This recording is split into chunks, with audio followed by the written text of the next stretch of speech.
اور اب آپ کو بتائیں کہ ایران بحران پر اقوام متحدہ کی سیکیورٹی کونسل کا ہنگامی اجلاس جاری ہے۔ اقوام متحدہ میں تعینات امریکی نائب ایلچی ٹامی بریوس نے بتایا ہے کہ ایران کے ساتھ سفارتکاری کے دروازے مشروط طور پر کھلے ہوئے ہیں۔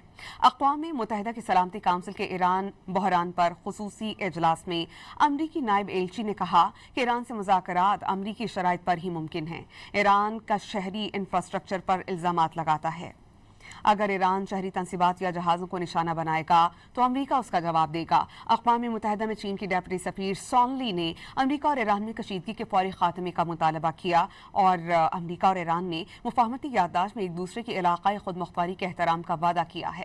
معاہدے کا احترام کیا جانا ضروری قرار دیا۔ چینی نمائندے نے ایران پر پابندیوں کے خاتمے کی حمایت کی۔ ایران کو جوہری ہتھیار نہ کرنے کے وعدے کو جوہری ہتھیار نہ دینے کے وعدے کو نبھانا ہوگا، لیکن ایران کو شہری مقاصد کے لیے جوہری توانائی کا حق محفوظ رکھتا ہے۔